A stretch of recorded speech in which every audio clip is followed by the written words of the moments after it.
Paano i-autosave at i-autofill ang ating password? Ano ba ang ibig sabihin kapag naka-autosave ang ating password? Ang ibig sabihin kapag gagawa ka ng account sa isang site at kung mag-login ka na, ay tatanungin ka kung i-save ang iyong password. So, ibig sabihin, di mo na kailangang alalahanin kung makalimutan mo ang iyong username at password. At ang ibig sabihin naman ng autofill ay kung mag-login ka sa isang site, ay hindi mo na kailangan i-type ang iyong username at password. Kasi kusa na itong lalabas, ang kailangan mo lang gawin ay pindutin ang login button. Magagamit mo ito lalo na kung marami kang ginagawang account sa iba't ibang site. Kasi sa tuwing bibisita ka sa isang site, kailangan mo na mag-login ay hindi mo na alalahanin ang iyong username at password. Sa ganitong paraan, maiwasan mo rin magkamali maglagay ng iyong username at password. Kasi minsan may ibang site na once na magkamali ka ng lagay ng iyong username at password, ay kailangan mo nang i-reset. At ang mangyari kapag magre-reset ka ng password mo, ay kailangan pumunta sa iyong email para tignan yung instruction kung paano i-reset ang iyong password. Kapag nito ang mangyari, ay malaking abala sa part mo. Kaya I suggest na i-autosave at i-autofill mo ang iyong username at password. Ang apps na to ay meron na sa ating cellphone at hindi mo na kailangang i-download. Ang gagawin mo na lang ay kailangan mo itong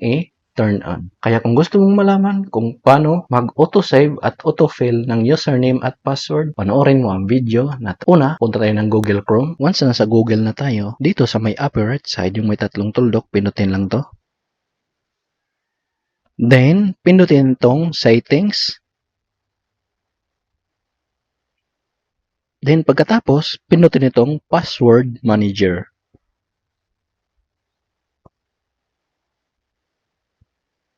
Ayan, so kung mapapansin nyo, dito nakalagay yung iba't ibang site kung saan nakasave yung username at password ko. Then, pinutin lang tong gear icon or settings.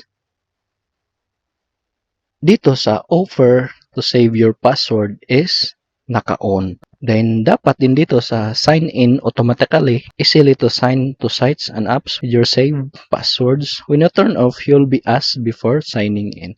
So, dapat naka-turn on din to. Then, password alerts. Google will notify you when your saved password are found online. So, dapat naka-turn on din to.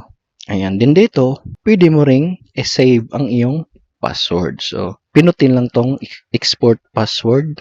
Then, kunwari may password ka na hindi nakasave dito, ang gagawin mo lang ay import password.